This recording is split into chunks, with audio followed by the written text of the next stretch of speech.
Hello, everyone. Welcome to the Hammer Museum. I'm Claudia Bester. I am the Director of Public Programs, and I'm pleased to introduce tonight's Hammer Forum on China's domestic challenges with Susan Shirk, Tai Ming Cheung, and Barry Naughton, and moderated by Ian Masters.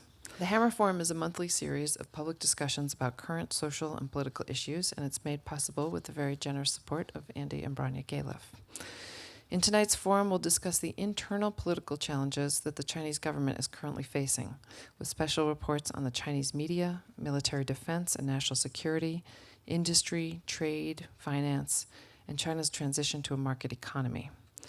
It's my hope that we can shed some light into what the current Chinese government is really worrying about, since so many Americans seem to believe it is the single goal of China to take over the United States.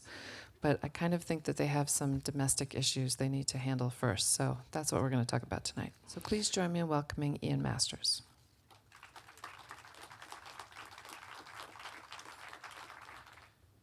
Thank you, Claudia, and all of you for coming tonight to explore the other side of the China story that our press and pundits rarely focus on. And that is the opposite side of the familiar drumbeat of fears about the rising juggernaut in the East that will inexorably and inevitably take over the world as the next superpower. Tonight we will look into the fragile superpower, the China that is looking inward at its own contradictions and uncertainties, and may be more afraid of the forces unleashed inside the country than the external forces that might be arrayed against it. In exploring China's domestic challenges tonight with scholars from the University of California, San Diego's 21st Century China program, we'll begin with an overview of U.S.-China relations from Susan Shirk, a former Deputy Assistant Secretary of State for East Asia and the Pacific. Then we'll get an assessment of China's military developments in terms of their current forces and future projections with Tai Ming Cheung. Then Barry Naughton will give us an analysis of China's economic health in terms of current and future growth, taking into account environmental challenges and pending trade agreements. Each speaker will give a brief presentation, then we four will have a conversation followed by extensive Q&A with you, our audience, from the questions that you will be submitting on the index cards provided, as Claudia just mentioned. So please print neatly as possible so that I don't mumble and stumble and mangle your questions. This feels like good timing to examine China and its future direction, just after the APEC summit in Beijing, at which the buzz going in was that China and Russia's leaders were going to forge an anti-American front, and that the wounded president, whose party just got trounced in the midterms, would face more humiliation as a lame duck limping on the world stage. But instead, Vladimir Putin came away empty-handed and then went on to the G20 in Australia, where he was beaten up on by a gang of world leaders.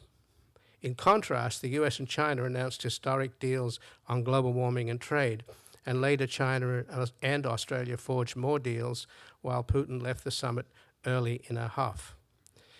Given China's concurrent and conflicting internal choices, perhaps the positive outcome that Xi chose Obama over Putin could be seen as a harbinger of a future trajectory for China that indicates it will become more and more of a friend and less of a foe. If that is the choice, nevertheless, the contradictions persist between a capitalist economy and a communist polity, as this schizophrenic superpower is being tugged to and fro in opposite directions by a burgeoning and increasingly open economy on the one hand, and a regressive political orthodoxy that the leadership is trying to reimpose in the name of an ideology long abandoned by reality. If we are to conclude that Putin, who is trying to turn Russia back into the Soviet Union, lost, and that the outward-looking consumerist capitalist side of China won, or at least decided to move forward and not back in terms of the economy, does that mean that the party is over in China? Again, a question for our experts. Even if now China does seem to be held together by authoritarian certainty over democratic uncertainty, with the constant reminder by the party that chaos looms if too much freedom takes hold. So in the meanwhile, can President Xi keep the Facebook generation in line by reviving Mao? At the same time, clean up corruption and keep the economy growing? Some more questions for our experts tonight. On the military front, things seem to be quieter since the neocons, who made a comeback during the last Bush administration, tried to gin up a confrontation and make China the next big threat. But they got sidetracked in Iraq, as did the whole country, and since that train wreck is still with us, it is difficult to see how the neocons can make Chinese generals wearing expensive Rolexes the scary enemy that the Islamic State is now. So we look forward to a sober analysis of China's military capabilities, and perhaps we'll find out what their strategic planners are really up to. On the economic front, I'm sure many of you saw the recent 60 Minutes piece on China's real estate bubble, with vast ghost towns of new high-rise blocks of empty condos and shopping malls full of brand-name outlets but not a customer in sight, in a country where one is used to seeing crowds. I also understand that at a regional and local government level, there is an uncomfortably huge and not very transparent debt bubble that's getting bigger and could burst. But with Europe in the doldrums, Japan back in the sick bay, whose economy is not in trouble? While China's growth is slowing, it's still pretty impressive, even if their 1% at the top are parking their money abroad. Meanwhile, we are celebrating a recovery in which jobs are back, but wages aren't. So if our consumers are the last best hope for global recovery, and our 1% already have all the luxury goods they can buy, when will the average Americans see some more disposable income so that they can go to the malls and buy Chinese goods? Susan Shirk is the chair of the 21st Century China Program and the director of the University of California's Institute on Global Conflict and Cooperation and the Hong Wei Lam Professor of China and Pacific Relations at the School of International Relations and Pacific Studies at the University of California, San Diego. In the Clinton administration, she served as Deputy Assistant Secretary of State in the Bureau of East Asia and Pacific Affairs. Her books include How China Opened Its Door, China, Fragile Superpower, which we borrowed as the title of tonight's discussion, and her latest, Changing Media, Changing China. Ladies and gentlemen, Susan Shirk.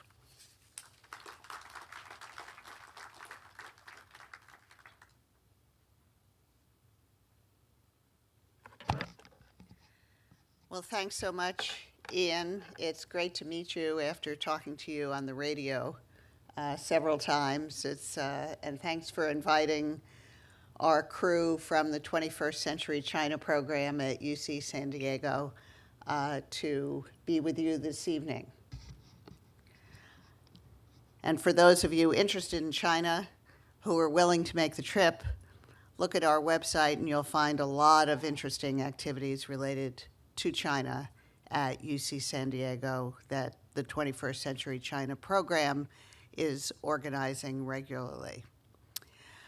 So as Ian said, China to us looks like a very confident rising power, but in their own leaders' minds, they are extremely nervous about domestic threats to their power and constantly worried about how long the Chinese Communist Party can remain in power, governing over a society that has been so dramatically transformed over the last 30 years by the introduction of a dynamic market economy and opening to the world. Well, today I want to talk a little bit about China's leader, Xi Jinping, who came to power in 2 years ago, in 2012 and 2013. And today he is very much in charge and is trying to rule like a strongman again, a leader like a Mao Zedong or a Deng Xiaoping. And this is something that I, as a China scholar, would never have really imagined possible, because what we had seen from Mao to Deng to Jiang Zemin, Hu Jintao, is that Chinese leaders had become progressively weaker without any kind of charisma or personal following, and basically ruled through collective leadership at the top of the Communist Party. 9 men. Now there are 7 in the Politburo Standing Committee. So power was dispersed among this collective leadership. Each one of these leaders was in charge of his own sector, and basically allowed to call the shots in that sector. There was an surprising lack of coordination and not much movement forward, what you might describe as a kind of communist immobilism. And sometimes some of these leaders, especially in the internal security and external security area, would overreach, exaggerate the threats, build up the forces, and engage in some provocative activities to get bigger budgets for their bureaucracy, but things that could actually be quite dangerous to China's own national interests.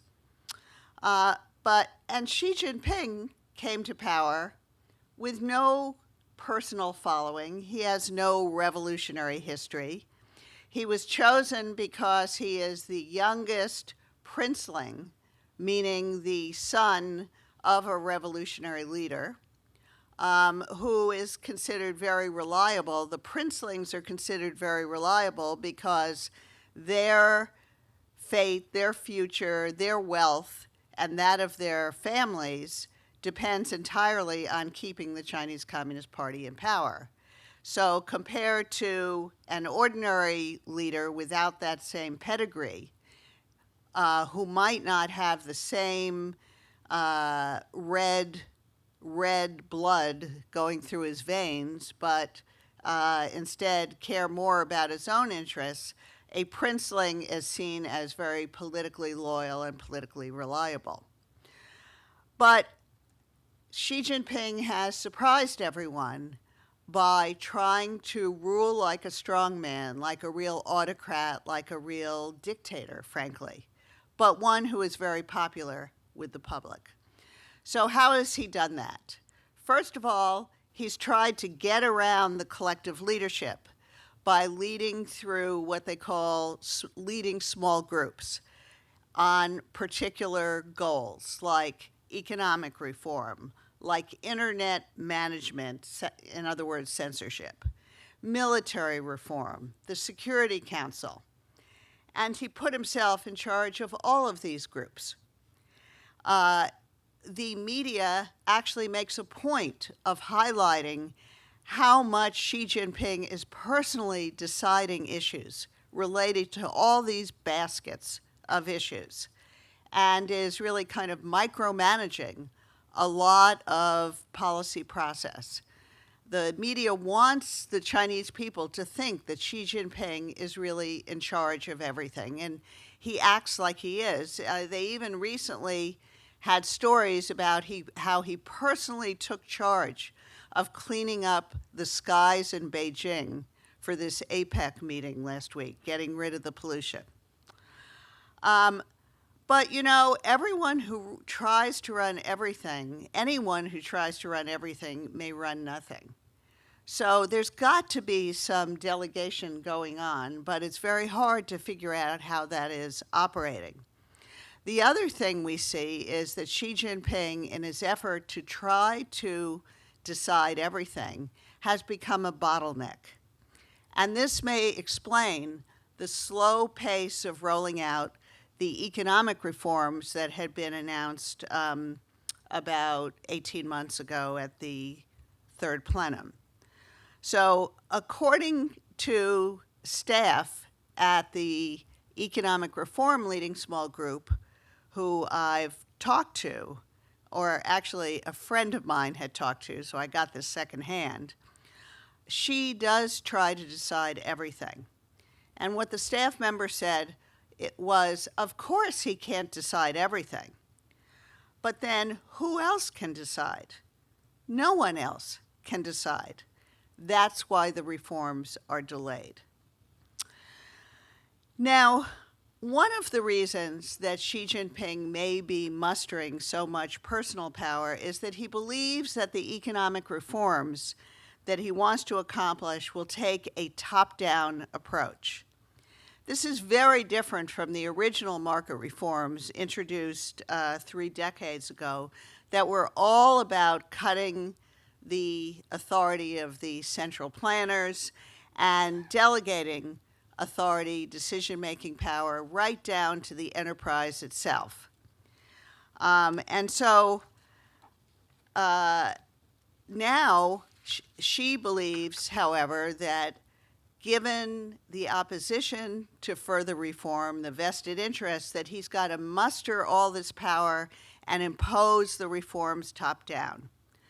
But the government bureaucracy, especially at the local level, is dragging its feet because it doesn't see any benefit to itself, anything it can gain by supporting these reforms. So the question before us and before Xi Jinping is, how do you create a market top-down? Now, another reason that government bureaucrats are dragging their feet is Xi Jinping has launched a massive anti-corruption campaign. Cleaning up corruption in the Communist Party and government at all levels is Xi Jinping's objective. And this is a very worthy objective. He believes that in order to, that he needs to somehow revive the integrity of the Communist Party. So this is the Communist Party like his father experienced as an old revolutionary. And that will strengthen the support of the public for the party and help the party stay in power. And in fact, this anti-corruption campaign, which is massive, much more far-reaching than anything that any other leaders had attempted in the past, is extremely popular with the public and has helped Xi Jinping become a very popular leader with the public. But officials, on the other hand, are quaking in their boots. They are afraid to do anything for fear that they could become a target of the anti-corruption campaign. So Xi Jinping has effectively intimidated the entire Chinese political structure and all the officials in it, which is, I guess, good if you want to be a dictator because it helps head up any opposition to you within the elite. And it may be very popular with the public. But now the bureaucrats are just too scared to act at all. They just want to keep their heads down, stay out of trouble until the campaign blows over, which they assume it will, although this one may last longer than any of the previous campaigns. But it's become an obstacle to the carrying out of positive change and reforms because the officials are just scared to do anything. Finally, Xi Jinping is reviving Maoist ideology, as Ian noted, in order to shore up loyalty to the Communist Party among its members. Party members, once again, as they did in the Mao era, have to go through political study and do self-criticism using Maoist concepts and themes like the mass line that haven't been heard since Mao died in 1976. Now, many party members resent the waste of time and having to spout slogans that they don't truly believe. But of course, that's what makes it a good test of loyalty. If you really believed it, it wouldn't be such a good test of loyalty. Does Xi Jinping really believe this stuff? We don't know. But it does appear that he is modeling himself. His model of leadership is more Mao Zedong than Deng Xiaoping. Xi is also learning from Mao in the way he's tightening control over the internet, media, culture, and universities. He gave a speech a few weeks ago about the role of culture in socialist society that could have been given by Mao back in the days before the communists took over in revolutionary days. And let me just conclude by saying that one of the most disturbing themes of Xi's ideological and social crackdown is to play up the threat of Western subversion of China. He's trying to draw a bright line between Chinese values and Western, read American, values. Blame U.S. universities and NGOs for inciting subversion of the Chinese political system, and you heard a lot of this around the Hong Kong demonstrations. Beijing official media and official spokesmen were blaming the United States and our NGOs for the demonstrations by Hong Kong students and others asking for greater democratic accountability in Hong Kong. So this is this scapegoating of Western American subversion efforts of China is really a kind of Chinese McCarthyism that we're hearing in China today, which is throwing China into a kind of ideological Cold War with the United States. You know, we often point out that our relationship with China is very different than our relationship with the Soviet Union, because our relationship with the Soviet Union during the Cold War was a kind of ideological contest, global contest, over whose values, whose system was better. And over the past 30 years, as we've improved relations with China, both China and the United States, instead of drawing that kind of contrast of values, we actually highlighted the commonalities between us.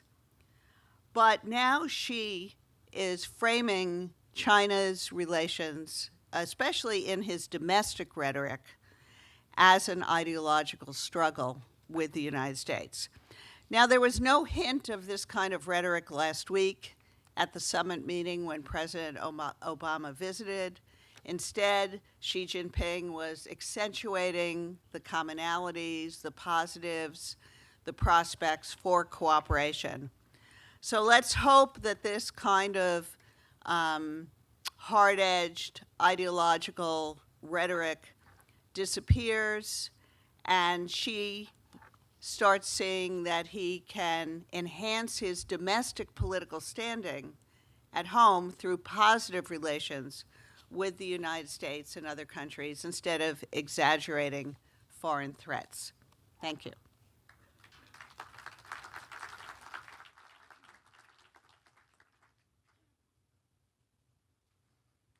Thank you, Susan. Tai Ming Cheung is a scholar at UCSD's 21st Century China program and the director of the Institute on Global Conflict and Cooperation at UC San Diego. He has written numerous books and articles and is considered a leading expert on Chinese national security, defense, technology, and innovation issues. He was previously a correspondent at the Far East Economic Review, and his latest book is Fortifying China, The Struggle to Build a Modern Defense Economy. Ladies and gentlemen, Tai Ming Cheung.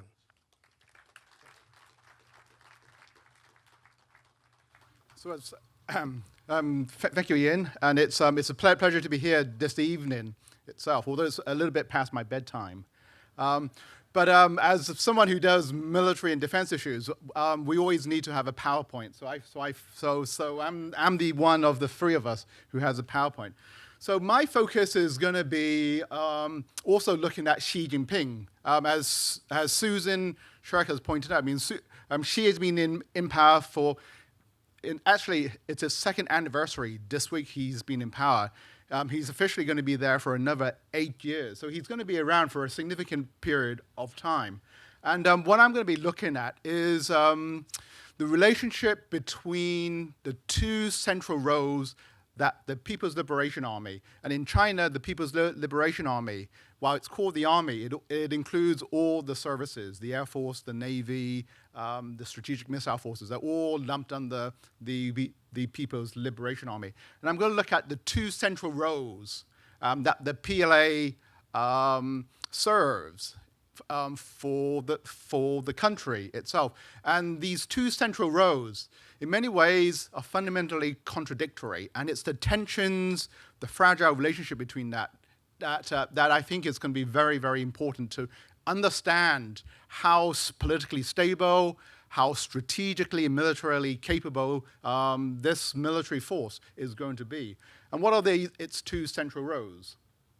The first one is, and perhaps the most important, is the People's Liberation Army, the PLA. Its central role is to keep the Communist Party in power, to maintain the party's hold on power. And there's two major roles that it plays in this, out of numerous ones. Is that, first of all, it has to be politically obedient and loyal to the Communist Party. As Mao Zedong famously said once, power comes from the barrel of a gun, and the Communist Party must control the gun itself. And that's its critical role. And a second role with that is that it's also responsible for tackling serious internal threats. And with growing social instability, threats from like ethnic minorities, etc., that is also extremely important. The second role that it plays is to secure the sovereignty, the territorial integrity, and the national interests of the Chinese state itself.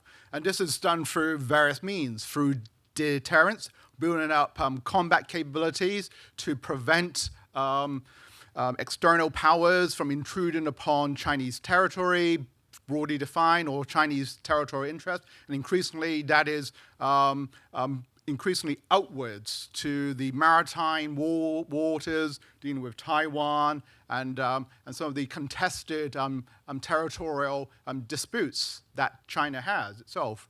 And also, if deterrence doesn't work, is the need to fight and to win wars itself. So this is the professional role that the military has itself. So these are the two critical roles that the PLA plays, the political and the professional. The Chinese leadership, the Communist Party, sees no contradiction. They see these two roles as very much complementary, that they fit very, very snugly. But it's like, but for outside observers, especially those who look at national security or military issues, it's very hard to see these two very different roles as anything but very contradictory itself. That to be politically reliable and to be professionally capable, it's very difficult to have that find a balance. As we used to say, it's the read versus expert conundrum, and you can be read, but you can't be expert, and vice versa itself. So for Xi Jinping and for the Chinese leadership, it's to find that Goldilocks balance. Can they do this itself? And the PLA has had a very long struggle throughout its 85 years. It's like that the PLA has been established to find this balance between read and expert. The pendulum has swung in many different directions under Mao Zedong, especially during the 1950s and 60s and 70s, with the Cultural Revolution and those things. It was emphasized that the military was a political entity, that it had to fight internal political struggles itself. Under Xi Jinping, today, the struggle continues itself, and the focus is on the need to continue to be read, to be clean, especially in terms of dealing with corruption, and to be combat ready. And these are the three key focuses for Xi Jinping since he's been come to power. And as Shirk has pointed out. I mean, Xi has many, many responsibilities. He's got political and economic issues. And the military also takes up a very, very significant amount of his time. Because, I mean, Xi Jinping, when he came to power in November of 2012, he also became the commander-in-chief of the Chinese military. And he didn't really have much of a military background itself. And so he spent the last 2 years investing a lot of time in looking at military issues. And some of the things that I've been doing is like charting around what he's been doing. And sort of in the last 18 months since he's taken power as the commander-in-chief, he's gone to 16 different military events scattered around the country. When I looked at this when Hu Jintao or Jiang Zemin came to power during the same period, they did probably about 20% or less the amount of time they invested on going around to the military itself. And you can see he's gone around to all the key military facilities and commands itself. So he's so Xi Jinping sees that a core part of his power base is embedded with the military, and he's really began to pay a lot of time. A key, perhaps the most important role that he's been pushing the military to do is to be politically reliable. This is a photograph of Xi Jinping taken a couple of weeks ago when he went to Gutian, which is a little village in Fujian, but which was a very important site of a conference 85 years ago that defined the relationship between the PLA and the Communist Party then, that the party must always command the gun and that the military must always be politically loyal to the Communist Party. And for him to go back and say this relationship continues to the present day shows this continuity between the military and the Communist Party, that it hasn't really fundamentally changed over these last 85 years itself.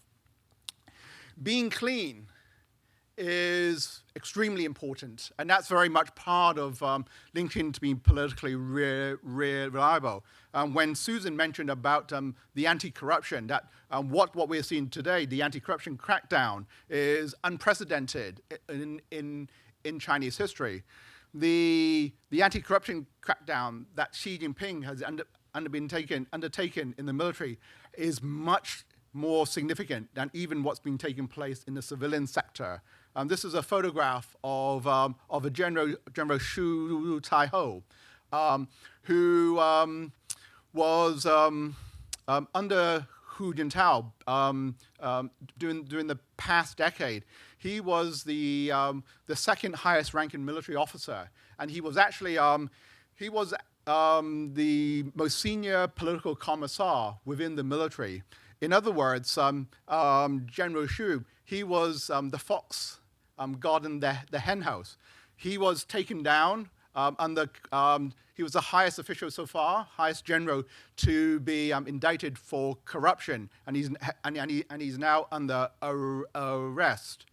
This has sent shockwaves through the military because you had the most important political commissar who's supposed to be responsible for the political reliability of the military under serious investigation for corruption. So if you can't trust the watchers within your apparatus, who can you trust itself? And this campaign continues. So as the focus continues to be on political reliability and on being clean, there's also this emphasis that Xi Jinping has told the military to be combat ready itself, because the strategic assessment that the leadership, especially under Xi, is saying is that China faces an increasingly complicated military geostrategic environment. They face the military pivot by the US, these increasing tensions in the East China Sea with Japan, all sorts of other threats itself, so that while being politically reliable is also very important, the military must also be ready to fight and win wars itself. So the military is also being garnered with significant resource allocations. The defense budget continues to grow at double digits itself. There's a whole pipeline of new equipment and technologies that is coming out that the Chinese military is gaining access to itself. And so the conclusion of this is like, so Xi Jinping is, with this, being combat ready, tapping into China's growing wealth to increase its power, is overseeing this fundamental transformation with the PLA. And a lot of this is taking place at a very critical juncture itself. Over these next 8 years that Xi is going to be in power, this is when we see the tipping point when the Chinese military will increasingly get to the global frontier. It will have a lot of assets to project this power: aircraft carriers, space capabilities, stealth aircraft, etc. But this increasingly strong and powerful military force, this 21st century military, unfortunately is trapped inside this very politicized organization that dates back to the mid 20th century. So this is the fundamental conundrum that the military faces, that its two central roles, in many ways, is increasingly incompatible itself. And it has to resolve this misalignment of its political and professional responsibility if it's going to have a significant impact and rise on the global stage itself. So that's where I'll end. Thank you.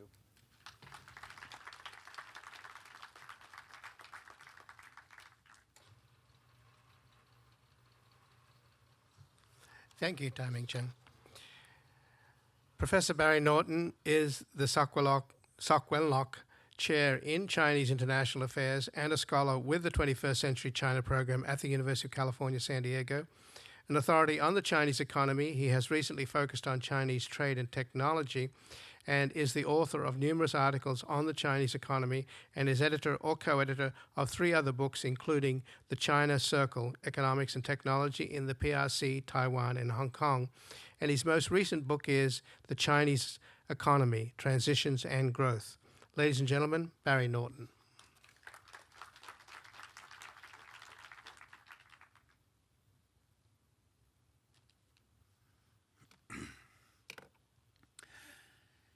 If you're like me, at this point in the evening, you're probably wondering, how does this all add up, right? I mean, we've got this picture of Xi Jinping as in some ways bringing together the authoritarian strains that have always been there in the Communist Party, but accentuating them.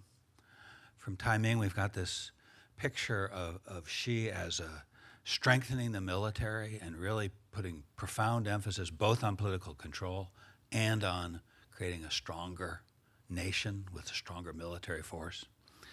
And now this third guy is going to get up and talk to you about economic reform.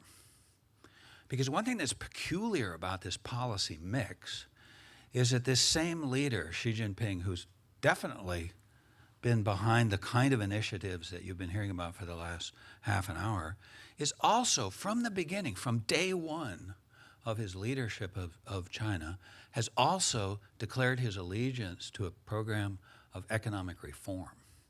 And he's put this forward in a way as saying, I'm coming forward to essentially revive economic reforms that stalled out under my predecessors, which is quite a remarkable thing to say because many people listened to the previous leadership and certainly thought they were carrying out economic reforms. So if they weren't, that's a pretty important piece of news right there. So what I want to suggest to you is, before I start talking about economic reforms per se, we think for just a second about Xi Jinping as this leader who's come to power and laid out this extraordinarily ambitious agenda. An ambitious agenda that contains many different, potentially contradictory elements. And then I want to talk about how the economic reform piece fits in. But then at the very end, I want to come back and speculate briefly about how Xi Jinping himself might see these elements that to us look contradictory. And I think one way to look at it, certainly not the only way, but one way is to think of Xi as having 5 different components or pillars to his agenda. Basically, you've heard about 4 already, right? One, maybe the most important, is leadership, reasserting leadership, revitalizing the moral spirit of the Communist Party by a more dominant leader, not just at the top, but throughout the system. Second is ideological crackdown. We haven't talked about it much, but believe me, when you're over there, especially if, like us, you communicate with university people a lot, the feeling of a closer, more constricted, tighter ideological environment is very strong. Third, strong country, strong military, strong country. Right? Fourth, anti-corruption. Don't need to say any more about that. And fifth, economic reform. So wait a minute, how did economic reform get in there? It almost seems like the odd man out, right? In some ways, economic reform can be very consistent with anti-corruption. But as Susan pointed out, anti-corruption can also inhibit reform. It can make people afraid to carry out profit-seeking and market-oriented activities. So there's a complex tension there.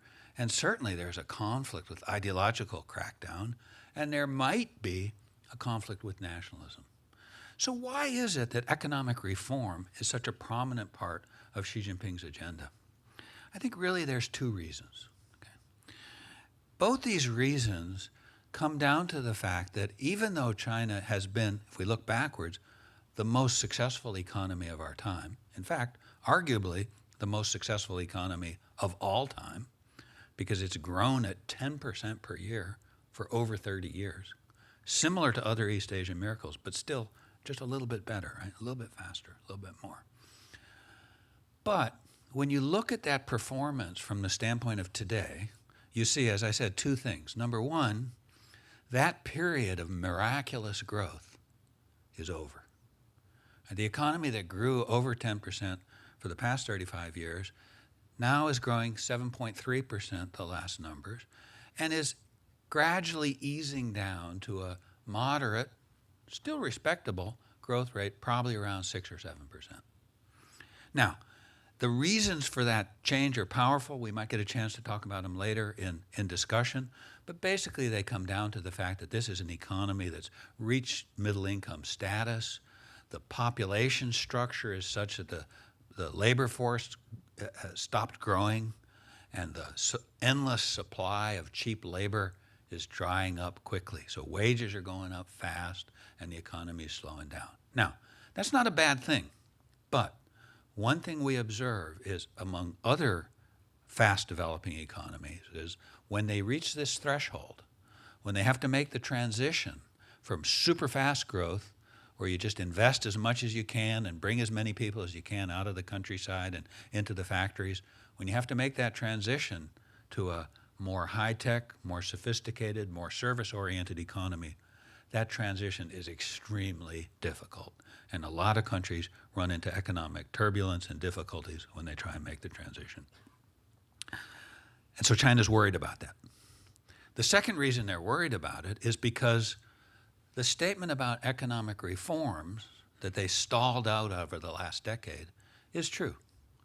China's economy, after making enormous progress in the 1990s, really shrinking the state sector, building a modern banking system, reforming everything. They accomplished so much in the 1990s. And in the 2000s, they basically coasted. They coasted because, after all, they had created such powerful growth momentum, they didn't really need to do much. And the political pressures to solve problems and to tackle difficult issues pretty much evaporated.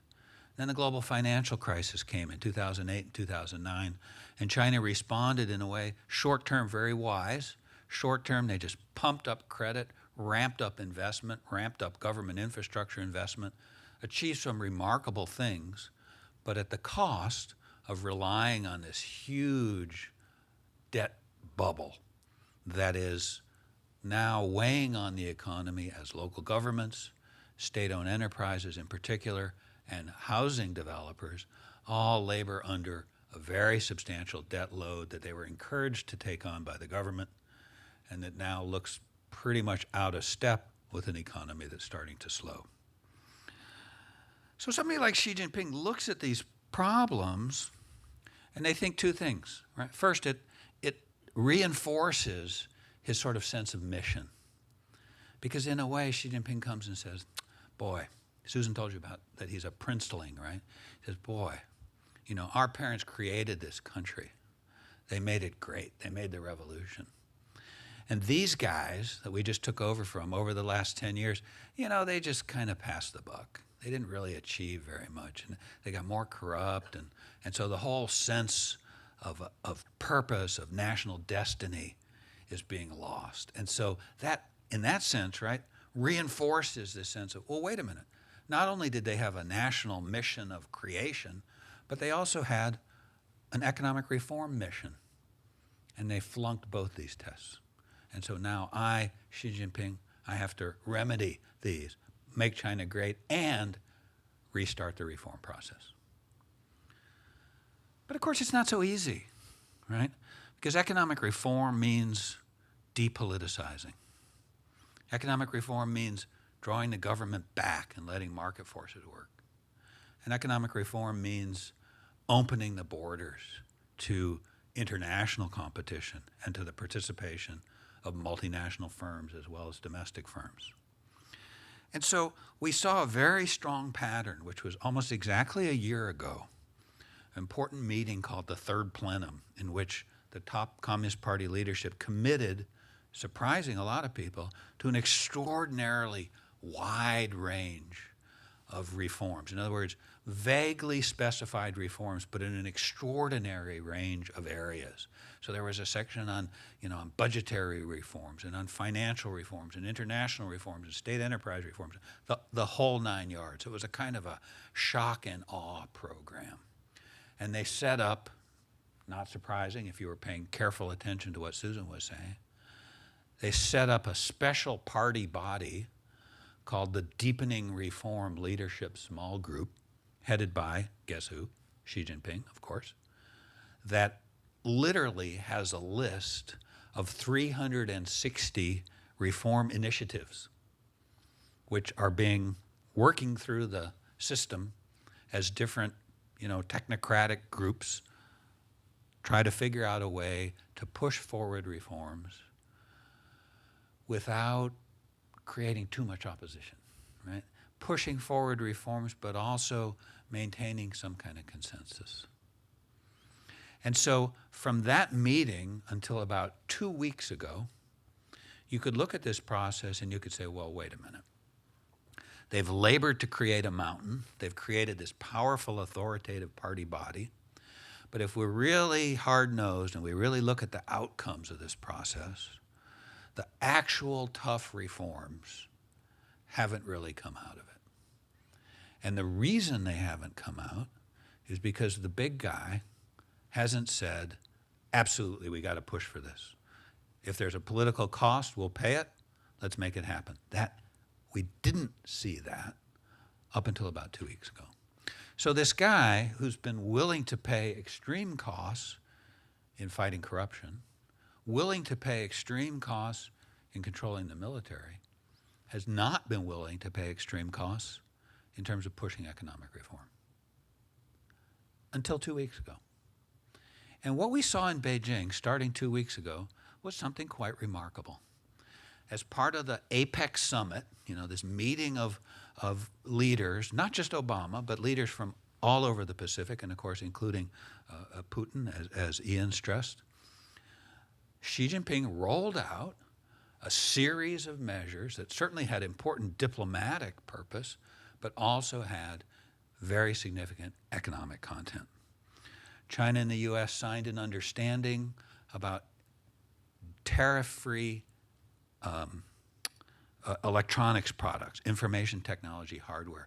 That's a really important agreement because the focus of so much of what China is trying to do right now is on protecting their high technology industry. So the willingness to open up that sector in particular is extremely important.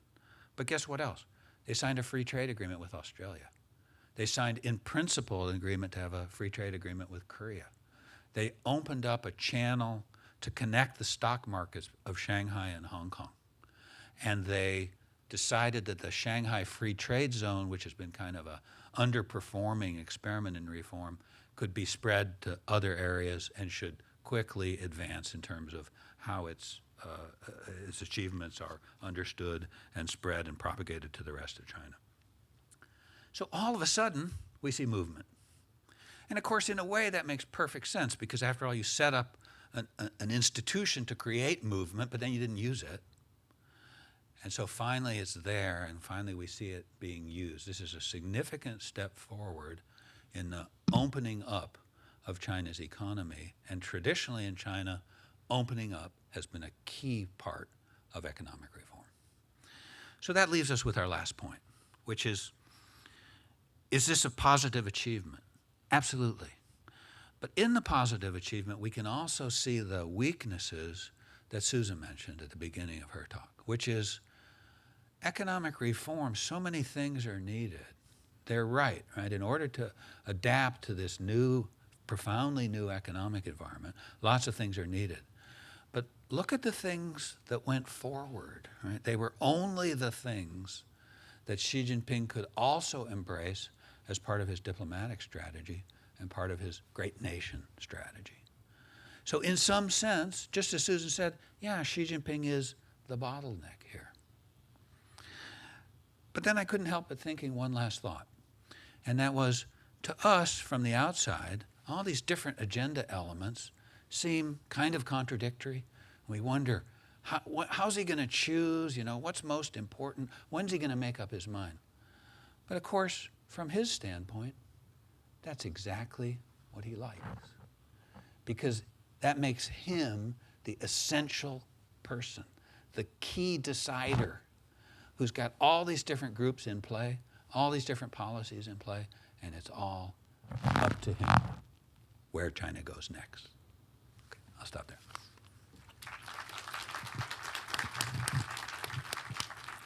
Thanks, Barry.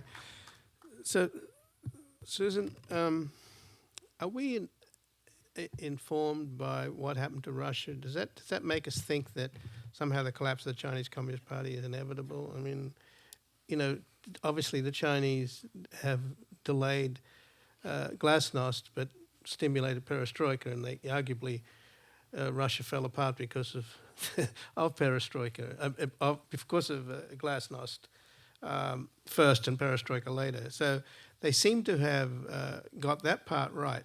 But one of the things that the two countries seem to have in common that is enormous capital flight from the elite in both cases.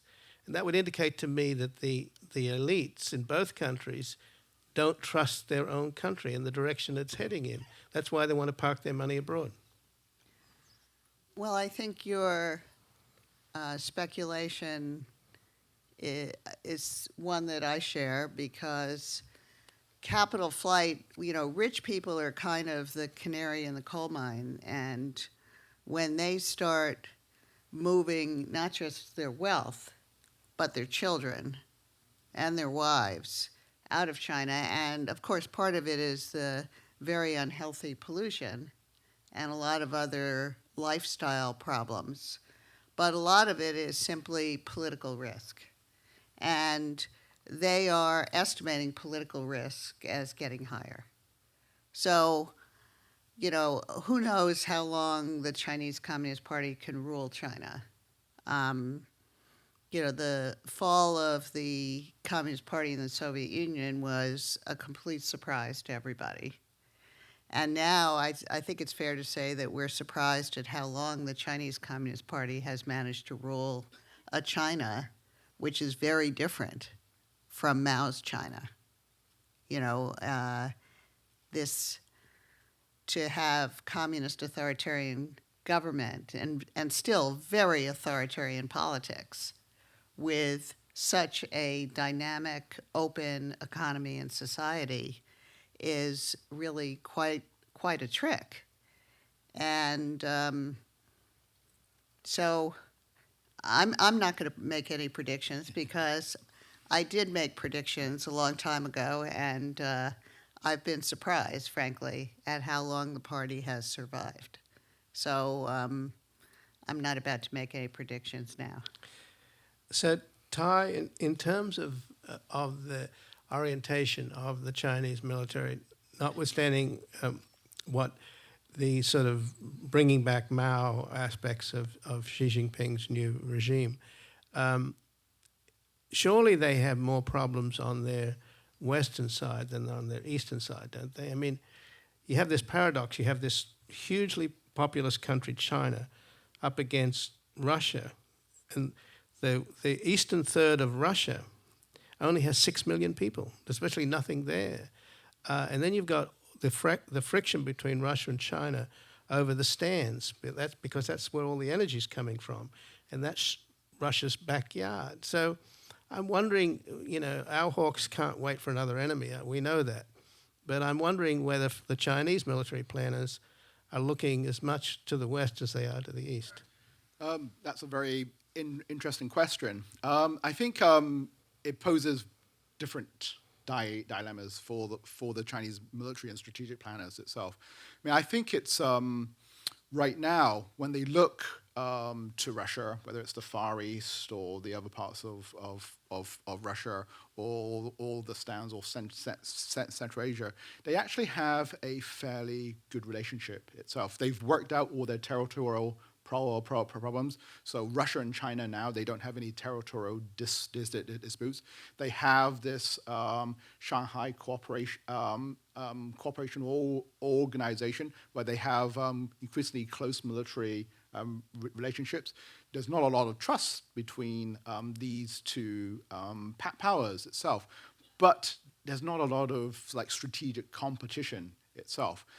I think it's their main concern, and absolutely is, and increasingly more so, is in the maritime waters, that it's the East China Sea, the South China Sea, and increasingly to a lower extent, Taiwan.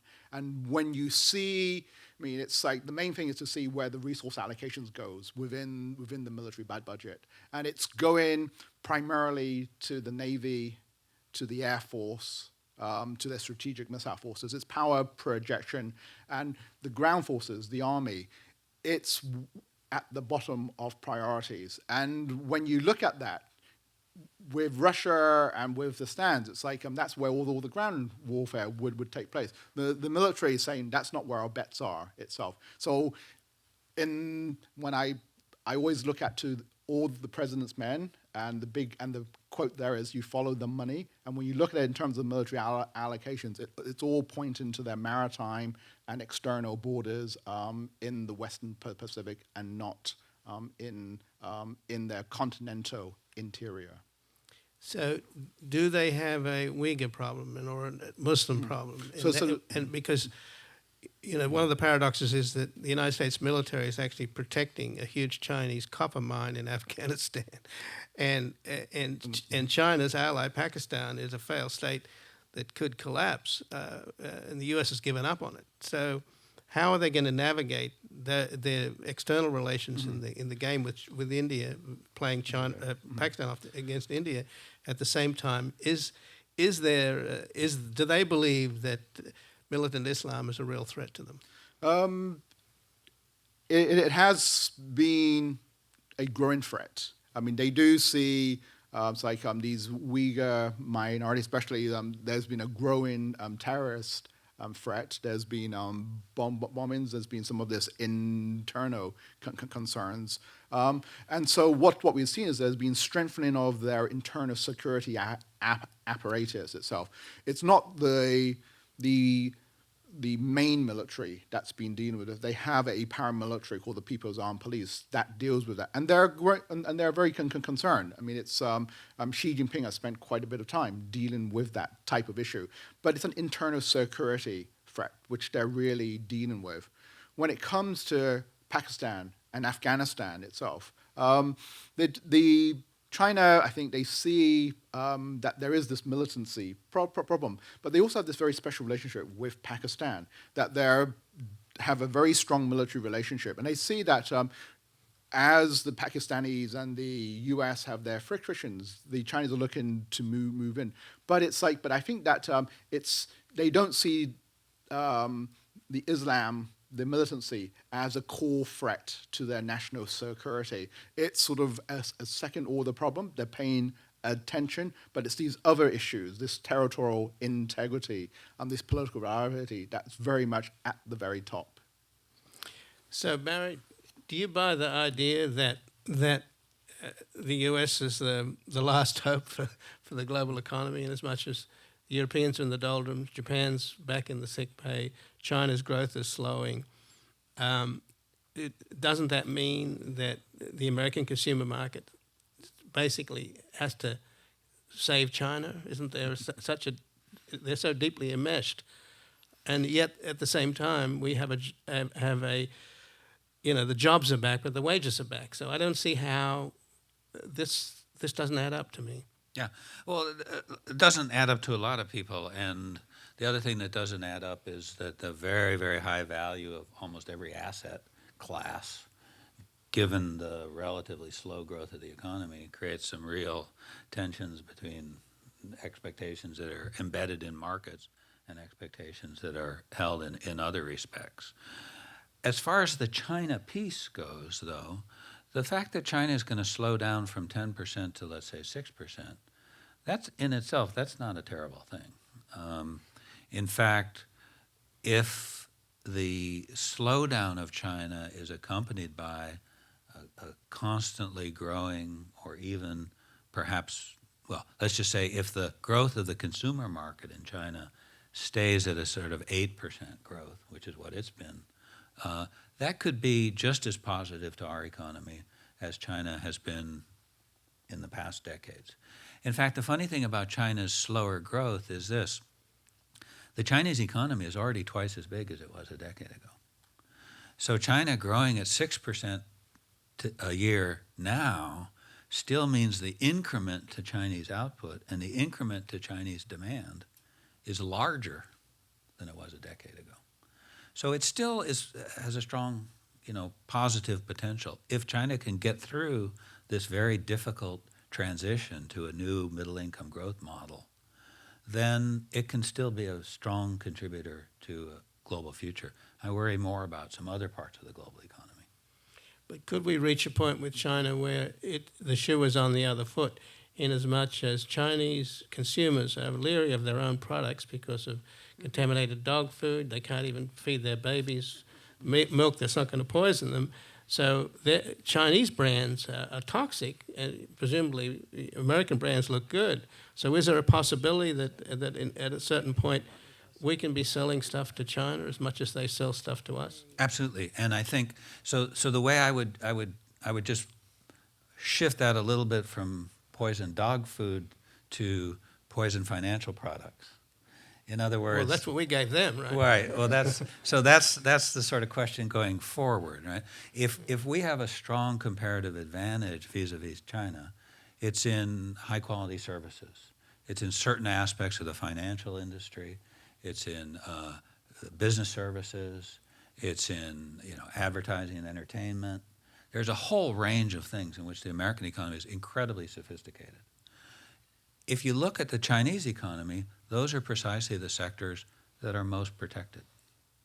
And so when we look at some of these recent agreements, the reason they're significant is knock on wood, this isn't consolidated yet, we don't know for sure, but they seem to indicate the beginning of a willingness on the part of China to open up some of these higher value-added service sectors. And it's still preliminary, but if that's followed through, that could have a very significant positive effect on the U.S. economy.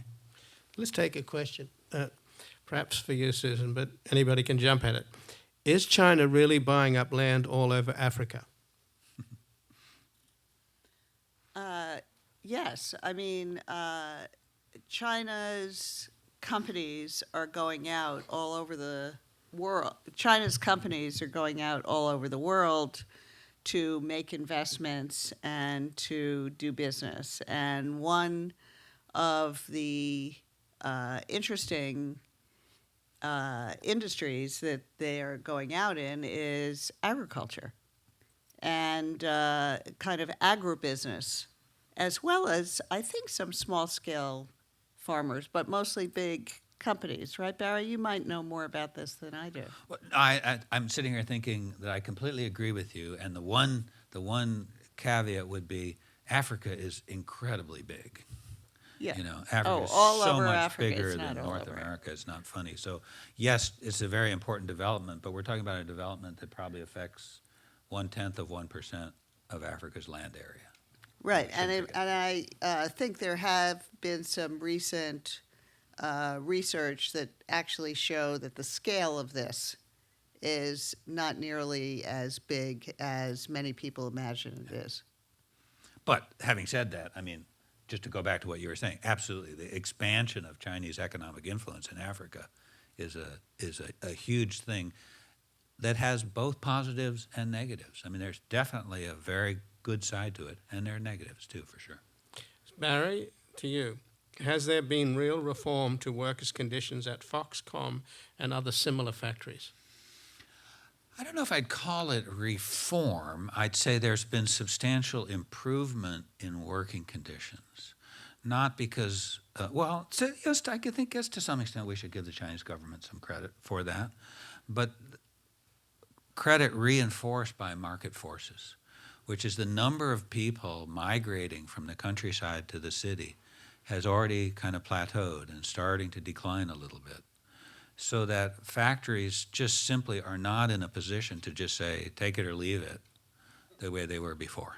So they've been forced to improve working conditions. Foxconn, because it's such a big company, has such visibility, has these big connections with Apple, which obviously is very concerned with its image because it's worth so much.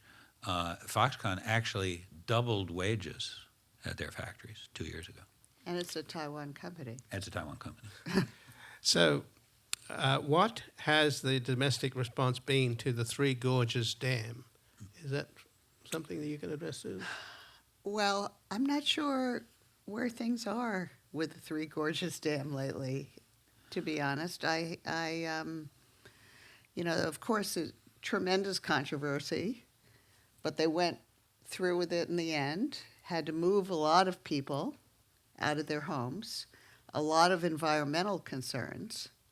But I'm actually not, I don't have that knowledge of the current status. So you don't know what of the- percentage of the grid the hydro is providing? Because one of the problems with China is their coal-fired plants, right? Yes, and they're going to have to rely more on hydro in the future, given these commitments to reduce their emissions. Right. As global warming dries up the ice packs in the mountains, there'll be less water. One thing that I don't hear, where I hear annually, is these massive floods that comes on the Yangtze, and that's one of the things that Was the designed Three to stop. Gorges- Right. So that might have helped on that front. Well, there's a question about the Uyghurs. We talked about that. How does the Chinese Communist Party justify the ubiquitous capitalism and the domestic luxury market? That's easy. Maybe Barry? Well, it's hard, I think, for us to grasp the ways in which communist ideology has been reshaped into something different. Communist ideology, in the sense implied by that great question, doesn't exist anymore in China. The ideology of the Communist Party is, I think, first and foremost, national greatness. Creation of a kind of unified, disciplined, all-inclusive political structure, but not at all egalitarian, not at all, So thus, But thus there is a anti-luxury. little bit of a puritanical streak emerging in recent years, and this anti-corruption campaign includes, reducing the number of courses at official banquets, lifestyle, a kind of simpler lifestyle, so much so that apparently a lot of the corrupt earnings of people are just sitting in trunks under their bed. I mean, they're not spending. And so a lot of the luxury goods and liquor like Mao Tai, people aren't buying them because many of those purchases were for gifts as part of cultivating relationships with officials. So I'd say there is a little inkling of a return of a puritanical lifestyle, But wouldn't you also sort of, ascetic, you know? yeah, but wouldn't you sort of give them a little credit for the fact that they've pretty much imposed that more on their own people, Yeah. and not so much said that the nouveau rich out there, the capitalists, they don't necessarily have to cut down. Right. So Deng Xiaoping saying it's glorious to be rich. Do they dislike corruption, which they should, or do they dislike rich people? There's a big distinction there, isn't there? Today, you mean? In China, yeah. Oh, no, Is they there any- don't dislike rich people. Okay, I want to get that straight. I assure you, they Okay. don't dislike rich people, except if those rich people are Communist Party officials who've gotten rich through corruption. Right. How are regular educated Chinese people responding to Xi Jinping? Oh, that is really a good question, because I wonder very much, say, about the Chinese middle class. You know, on the one hand, I assume that they do support this cleaning up the party and getting rid of corruption. On the other hand, this going back to Maoist political practices and the ramping up of repression. How can middle class people feel about that? Because China's middle class today has become very cosmopolitan. You know, many people travel abroad. They've seen, they've gone to foreign countries. They see foreign movies and television shows, right? They watch all these TV shows now on the internet in China. So, I mean, I don't know if they feel any dissonance between their values and the values being promoted by Xi Jinping now. I'm not sure about that. I mean, let me jump on this, because I think I might have a little bit of difference with you on this issue. I think I'd feel confident saying that I think Xi Jinping is very popular. That people, that the regularly educated, and it's a beautifully phrased question because it's exactly the regularly educated people, they really like him because, first of all, he projects a certain casual, avuncular kind of image. When Tai was showing those great pictures, I couldn't help but wishing that there were also some of the slightly goofier and more relaxed pictures that are also circulating of Xi. Anti-corruption, of course, is very popular, but also national strength and glory, national revitalization is also very popular. So I think his ability to combine this sort of relaxed, close to the people image with anti-corruption and national strength, that's a very potent combination, amplified by the propaganda, ceaseless propaganda. I think a lot of people buy it. Yeah, and when you compare with his predecessors, who were Yeah. sort of Colorless. yeah, colorless itself. I mean, she projects this leadership, and some people compare him to like Putin itself. It's like in that strong arm, but it's like it. But I think it's like I agree with Barry that he is popular itself, but he's only been in power for 2 years. So. Yeah. So Still the honeymoon. please discuss how the extreme air pollution is expected to affect the Chinese government's ability to control its citizenry. Can you broaden that question into just general questions about the challenges of the Chinese military, both in terms of, not so much in terms of its external portfolio, but its internal portfolio? If the country has extreme environmental problems, which it does, it's incredibly polluted, and global warming is going to exacerbate it, and they've got an enormous charge to try and reverse reach the goals that they've announced in APEC. So. I mean, there's different ways to look at the environmental challenge and how it impacts upon internal security. There are when environmental problems translate into protests, and sometimes you have major pollution scandals that take place with rivers being polluted, major problems. Those leads to internal and unrest. Those are relatively straightforward for the military, and more particularly the internal security apparatus, to be able to control that, because they tend to be isolated, and so they can try to deal with that. But I think it's the longer term challenges that the military apparatus faces, the climate change itself. One of the issues has been over the last few years is the lack of rain. In northern China, the military has been brought in to seed the clouds. So there's whole there's military units. All they do is use their artillery to seed clouds, etc. itself. But that's sort of on the edges itself.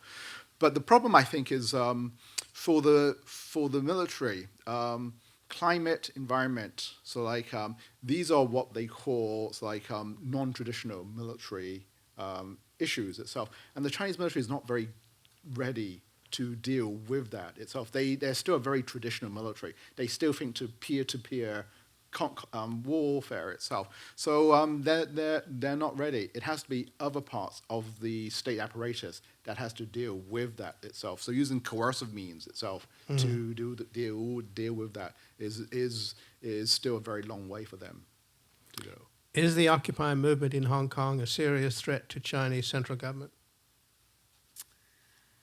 Not anymore. It was a major challenge, a month ago. Is that how long has it been? It's been about 6 weeks. 6 weeks. And remember, initially, the police in Hong Kong responded with tear gas and, I wouldn't call that violence per se, but the first night there was quite a confrontation between the demonstrators and the police.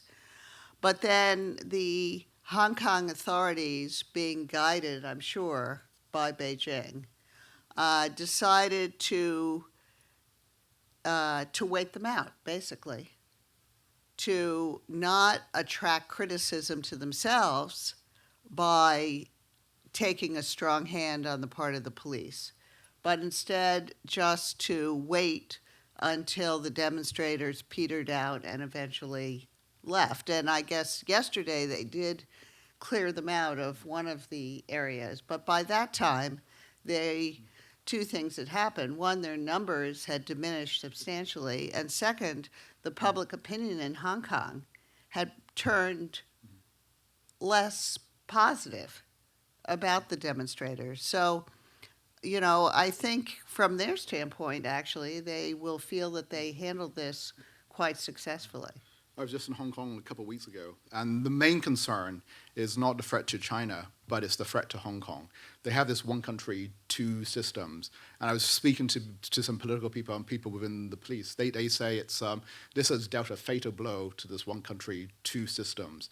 So the controls that prevented Beijing from going into Hong Kong, that's sort of gone now itself.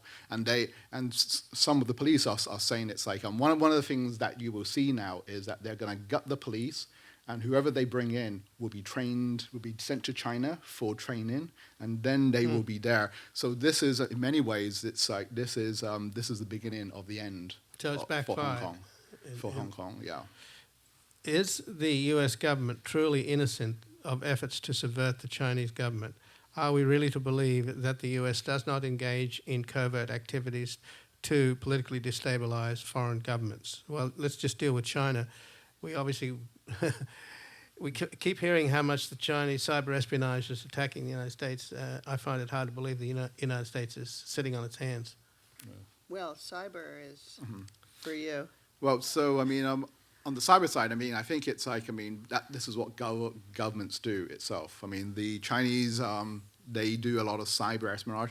I'm sure the US is doing that.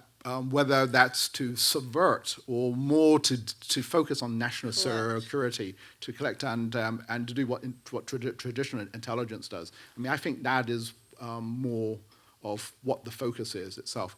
I mean, the U.S. government, I think it's their national interests is to make sure it's like, I mean, on the one hand, to really follow and understand what China is going on, but they also see that they have to live with China itself, and so I think it's I don't see that the U.S. is undertaking a major campaign to try to overthrow the Communist authorities. They're trying to mitigate what the Chinese are doing. They have sanctions in place on military transfers, etc.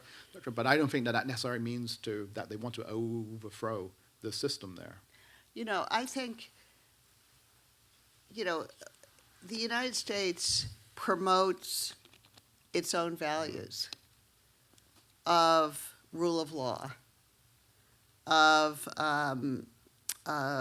democracy, of freedom of the press.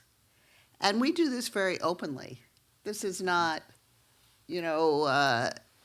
aimed at regime change in terms of overthrowing the Chinese government, but encouraging a more open, freer society in China. So They don't see it that way, of course. no, of course, but it's not some secret plan. Everything's pretty much out in the open.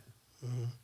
Well, I think this may have to be the last question, but it's pretty hard to read. But what are the implications of an increasingly aging population and its disproportionate youth growth in sharing of the government who has to provide for the aged with fewer younger people contributing resources? Now, so do they have like a baby boom bubble like we have here, or we expected to have? Yeah. Let me Why take don't we that. let- Yeah. So that's a great question. I mean, it's one of the really big issues that we haven't mentioned here. Today, China is still one of the youngest populations in the world, in the sense that the share of people in the labor force is one of the highest percentages in the world, because there's both a small group of children and a small group of aged people. So the China of today is still really vigorous and adaptable. But they've already turned the corner where they're on the route to being an aged society. Now, lots of us are on the route to being an aged society. That's no big deal, right? But the difference is China's still at a relatively low level of income for this kind of transition to an aged society. And it's happening because of the draconian birth control policies of the last 30 years. So from now on, every birth group, every age year is smaller than the one before. And so that has a big impact. It's definitely going to mean 20 years from now, and even more so after that, it will be a society with a substantial pension burden, substantial Social Security burden. But the good news is their saving rate is really high. They're accumulating assets. They have rebuilt some of the retirement mechanisms that had kind of fallen apart over the past 20 years. So I think the short takeaway is it's a really big deal. China's going to change a lot, and it's going to change really fast. But probably they're as well adapted to it as any of us are. Well, I thank all three of you for braving the 405 and visiting us from San Diego. It's been a great pleasure. Well, thank you so much.